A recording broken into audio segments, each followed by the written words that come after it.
pembahasan soal pembekalan jajaran Kabinet Merah Putih di Akmil Magelang. Kita kembali ulas lebih dalam bersama Guru Besar Politik dan Keamanan Universitas Padjadjaran Profesor Muradi. Selamat pagi Pak Muradi, ketemu lagi Prof. Pagi Mas, pagi ya ketemu lagi. Assalamualaikum Ini warahmatullahi Waalaikumsalam warahmatullahi wabarakatuh. Masih berlangsung dan sekarang masih ada pembekalan dari Presiden Prabowo untuk kemudian nanti dilanjutkan dengan materi pembekalan yang lebih spesifik soal pemberantasan korupsi, lalu juga soal penanganan anggaran, ada juga soal pembangunan, perencanaan pembangunan dan juga pelaksanaan birokrasi. 4 hal yang sepertinya krusial, sangat krusial untuk dibahas, untuk diberikan pembekalan, dan ini semua saling terkait. Dari pemahaman Anda sebagai pemerhati politik juga, Pak Muradi, ya. apa yang bisa dicitrakan dari adanya pembekalan dan terutama 4 topik ini yang disampaikan, Pak Muradi? Ya, yang pertama saya kira ini bukan hal yang baru ya. Sebagian besar pernah jadi menteri baik di kabinet Pak Harto, Pak SBY, Pak Jokowi, Bu Mega bahkan ada juga, kemudian juga sampai pada level sekarang ya. Jadi kalau saya kira materinya bukan materi baru dan ini hanya reminding saja. Tapi poin penting dari materi itu saya kira menjadi penegas bahwa komitmen dari pemerintahan atau kabinet hari ini itu pada 4 hal tadi, pada anti korupsi, anti tata kelola pemerintahan yang baik, kemudian juga bagaimana mendorong proses koordinasi, dan pada akhirnya sebenarnya yang paling ujung yang menurut saya juga menjadi krusial dalam konteks ini adalah bagaimana memahami karakteristik pemerintahan dan atau kepemimpinan dari Pak Prabowo sendiri, karena itu yang kemudian dari berbagai unsur menteri, wakil menteri dan sebagainya itu punya kecenderungan punya karakter berbeda. Beberapa bisa menyesuaikan dan beberapa mungkin juga butuh waktu, dan itu saya kira ini mempercepat waktu saja. Nah, tinggal kita lihat outputnya apakah memang dalam 3-4 hari ini bisa akan memberikan stimulan yang baik, terutama misalnya pada irama kementerian, karena ada banyak kementerian yang dipecah kemudian juga menjadi kementerian sendiri, atau misalnya ada juga yang kemudian irisannya sangat tipis ya, antara kementerian, itu juga menjadi salah satu yang saya kira perlu didiskusikan lebih lanjut tentang konteks governance tata kelola pemerintahan, karena kalau tidak ini akan menjadi redundant ataupun bahkan tumpang tindih yang pada akhirnya akan membuat posisi kabinet tidak lagi efektif kalau seperti itu. Oke, nah selain ada 4 pengarahan 4 topik ini, Prof, besok juga akan ada pembekalan juga soal program-program unggulannya Pak Prabowo sepertinya.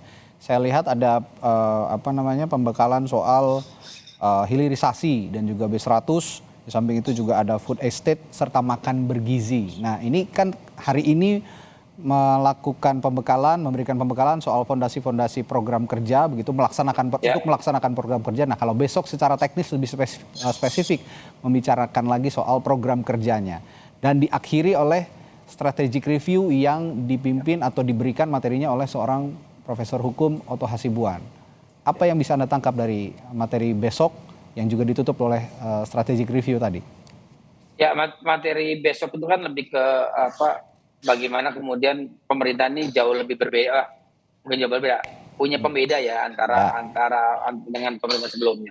Artinya ini juga menjadi satu tantangan tersendiri, apakah bisa ini sinergis atau tidak. Karena begini, ada sebagian menteri itu kan juga kemudian tidak dalam posisi yang sama ritmenya. Misalnya contoh misalnya soal hilirisasi, ada perspektif yang berbeda, tapi kan juga ada partai lain, ada partai lain baru masuk kan gitu kira-kira. Yang kedua misalnya soal makan siang gratis, makan bergizi tadi, itu kan juga strategi yang berbeda terkait dengan pendidikan. Apakah nanti juga akan sama metodologinya, implementasi dan sebagainya. Yang ketiga misalnya soal bagaimana kemudian target-target yang sifatnya bersifat 100 hari atau 6 bulan pertama lah. Yang ini menjadi salah satu poin penting milestone untuk sisa 5 tahun ke depan. Jadi kalau di 3 bulan 6 bulan ini program unggulannya tidak bisa dilaksanakan secara efektif, maka ini akan mengganggu di sisa pemerintahan. Artinya apa? Artinya sebenarnya tahapannya sudah betul ya. Hari ini misalnya ice breaking dulu, kemudian materinya materi umum, kita governance, tata kelola pemerintahan baik, kemudian juga anti korupsi dan sebagainya. Besok misalnya lebih teknis. Ya besok lagi bagaimana memahami karakteristik kepemimpinan Pak Prabowo sendiri. Di Ya. hari yang ketiga itu yang saya kira menjadi krusial, walaupun misalnya ada pendekatan soal bagaimana mengintegrasi antara pemerintahan yang baik, penegakan hukum yang baik, kemudian juga mampu menjalankan atau menjalankan Ya. program-program yang memang seharusnya dilakukan seperti itu. Oke, dan ini dilakukan bukan hanya menteri-menteri profesional yang pure profesional, maksud saya dari partai politik pun tetap profesional tapi punya latar belakang partai politik. Ada 38 menteri yang memiliki latar belakang partai politik. Nah, dengan kita breakdown lagi karakter partai politik yang berbeda-beda, ditambah juga nanti karakter individunya seorang menteri yang kader yang duduk di jabatan menteri yang berbeda-beda juga begitu ya karakternya. Anda punya analisis khusus soal perbedaan karakter partai politik yang berbeda-beda, tentu saja dicoba oleh orang Prabowo Subianto untuk disamakan semua visinya. Apakah ini juga akan berjalan lancar nantinya? Ya, kalau ngelihat polanya, ngelihat garis partainya kan sebenarnya yang agak dikit keras ya. Itu kan dari sekian partai yang digabungan hanya PKS di dalamnya. Ya. Karena PDIP sudah enggak. Kemudian Nasdem juga walaupun lagi lentur juga tidak. Ya. Artinya sebenarnya kalau kemudian yang lain kan relatif di tiap zaman dari mulai zaman reformasi ya, awal reformasi sampai hari ini kan ada di dalamnya. PKB, PAN itu kan bolak-balik mandir aja masuk di dalamnya. Artinya memang buat saya sebenarnya nggak terlalu bermasalah. Kenapa? Karena mereka punya kelenturnya luar biasa. Karena ideologi politik yang partai-partai disebutkan tadi juga tidak terlalu punya pembeda yang kuat. Di luar misalnya saya sebut PKS dengan PD Perjuangan misalnya, memang mereka agak kaku dengan agak lebih tegas terkait dengan penegasan politik yang mereka mau. Nah, ini yang saya kira perlu dilihat. Nah, sementara PKS kan cuma hanya satu, itu pun dari profesional bukan kader mereka. Ya. Artinya apa? Artinya sebenarnya secara normatif nggak ada masalah. Kecuali memang misalnya nanti misalnya bicara soal saya sebut misalnya program unggulan hilirisasi. Ya. Banyak kalangan mengkritik isu program ini karena dianggap tidak juga bisa memberikan infrastruktur awal ya untuk mengarah sana. Tiba-tiba hilirisasi itu kan jadi problem baru. Tapi kemudian juga beberapa orang udah aja ini bisa kemudian disampaikan dibuat bersamaan begitu. Nah, tapi secara prinsipil saya kira dari 38 itu saya nggak melihat ada pembeda luar biasa. Karena apa? Karena cenderung kemudian punya kelenturan yang luar biasa. Saya mencatat misalnya dari hampir 8 partai yang bergabung itu ya keluar masuk di kabinet. Ya.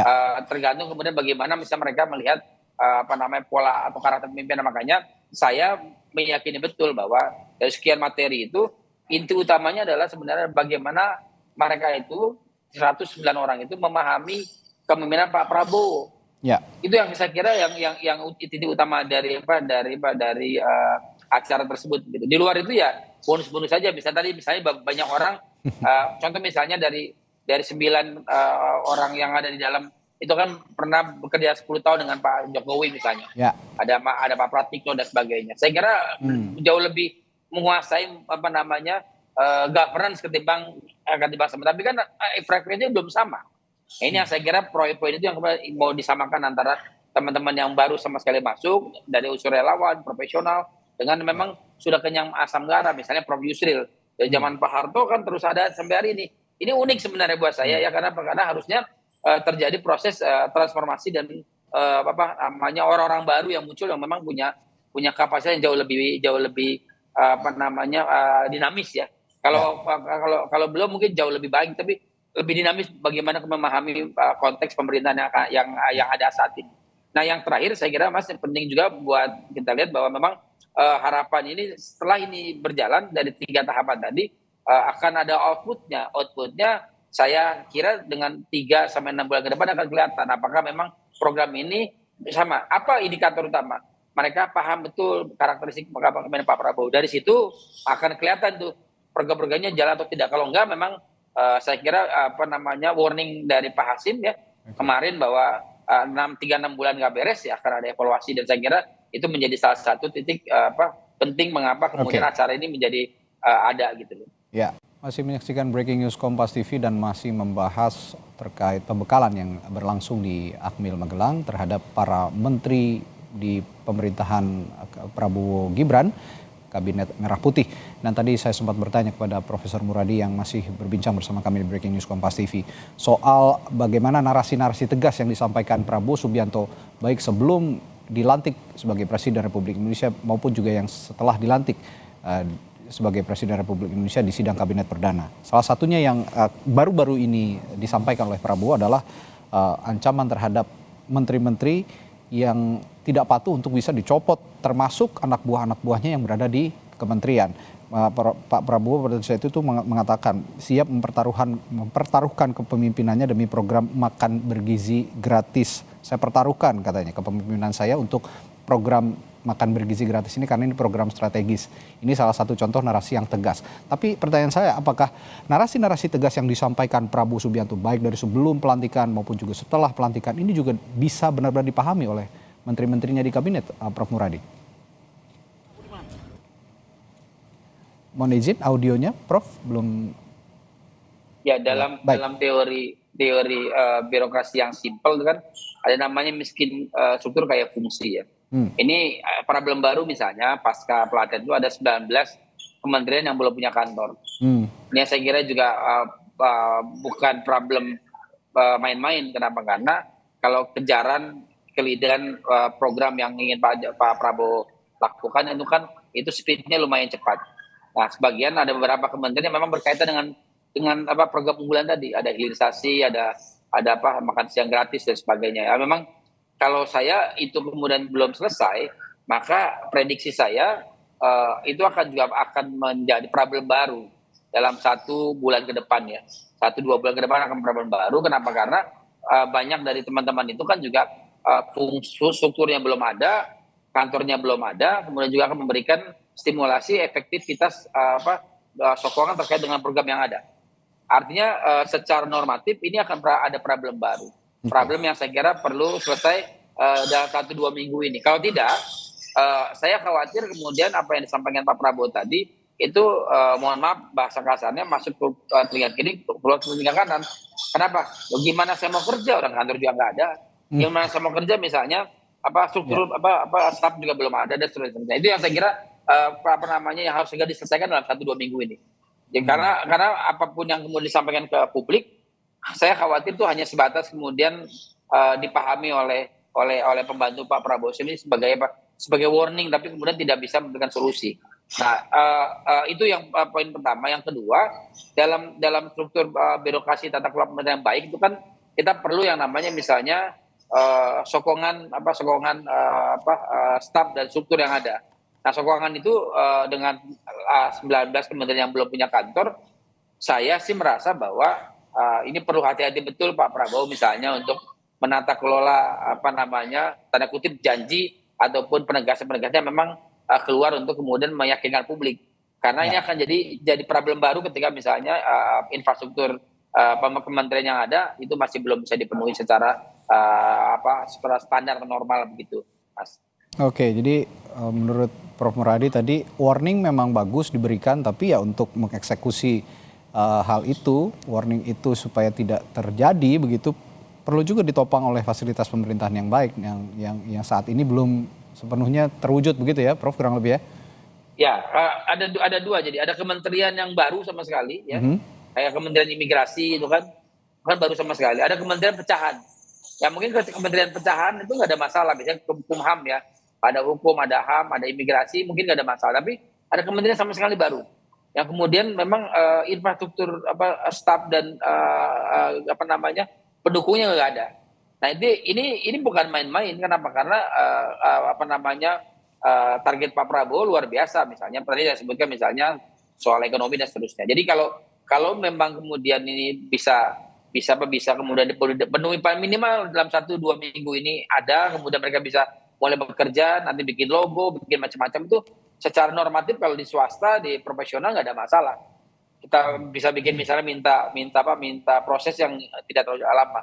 Tapi dengan dana terbatas, anggaran terbatas, dugaan saya, prediksi saya, itu baru bisa efektif mereka bekerja tahun depan ketika APBN 2026 ya, di mana kemudian mereka bisa mengalokasi untuk belanja pegawai, untuk belanja infrastruktur dan sebagainya gitu, Mas. Oke, kalau saya tangkap ini ada 2 masalah awal yang harus diselesaikan oleh pemerintah saat ini. Terlebih ketika pembekalan ini sudah selesai. Kalau yang Prof bilang tadi program kerja iya memang sudah ada dicanangkan dan untuk menjalankannya itu perlu perangkat yang mumpuni begitu kira-kira.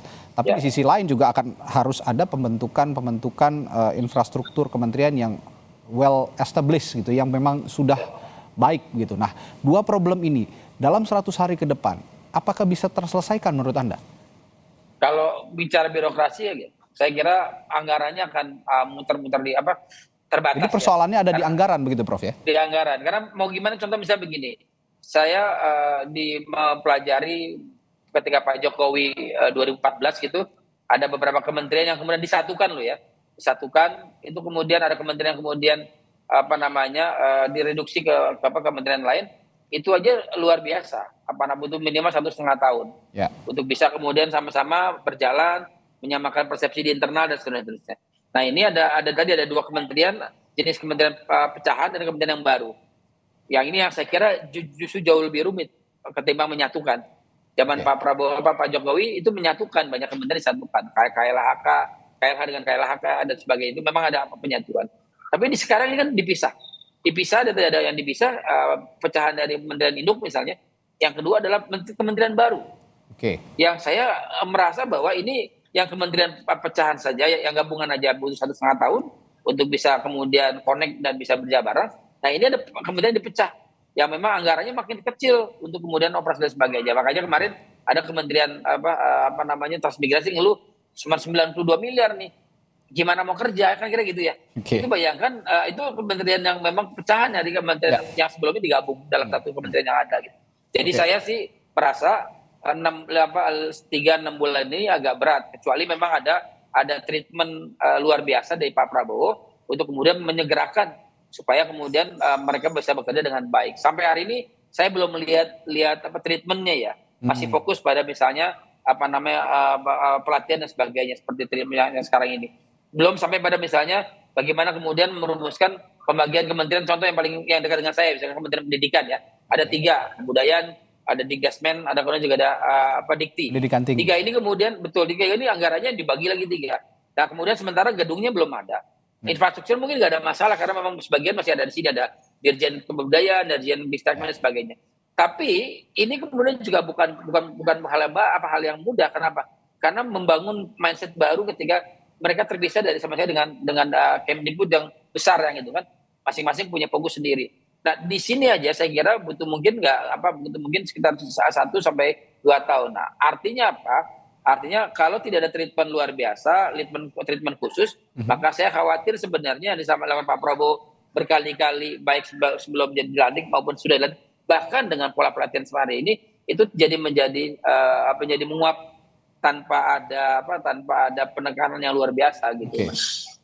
Tapi begini Prof, dari semua problematika tadi, dari mulai program kerja yang harus tetap berjalan, lalu pembentukan infrastruktur kementerian yang saat ini belum sepenuhnya memadai dan harus juga dibangun, ditambah juga persoalan anggaran untuk membangun itu semua, tetap harus ada optimisme kepada publik dan juga pemerintah. Kita sama-sama menyokong pemerintah dan juga membangun optimisme publik. Kira-kira dalam 100 hari ke depan, kalau memang 3 unsur tadi tidak bisa terpenuhi dengan baik, minimal ada 1-2 lah yang sudah bisa terlaksana. Menurut prediksi Anda, apa kira-kira 100 hari ke depan yang seharusnya bisa terlaksana dengan baik dan bisa langsung dirasakan oleh masyarakat? Yang paling utama sih makan siang gratis ya. Itu yang sudah konkret ya? Relatif misalnya ada kementeriannya sudah ada, kemudian sudah ada badan juga ada, kemudian juga ada kementerian terkait juga ada. Yang kedua misalnya soal hilirisasi, ini mungkin agak program keroyokan, tapi beberapa kementeriannya sudah ada. Artinya sudah existing ya. Ada yang dipecah, ada yang kemudian digabungkan. Nah tapi ini mungkin untuk 100 hari pertama saya kira yang utama yang tadi makan siang gratis, karena itu yang jadi salah satu program unggulan beliau. Dari situ baru sambil jalan ini. Tapi kemudian sambil jalan supaya treatment mereka tidak kemudian terjebak dengan birokrasi yang ada. Karena melakukan upaya proses itu tidak mudah, tapi juga tidak sulit sebenarnya asal ada tindakan yang sifatnya jauh lebih out of the box ya. Pak Prabowo tidak lagi ngikutin misalnya model udah ngajukan anggaran dulu, bikin struktur segala macam. Kalau itu mungkin bisa 2 tahun. Tapi kalau misalnya sekarang, ya beliau tinggal panggil menterinya, itu ada gedung di sana, silakan dipakai, infrastrukturnya segala macam dibentuk.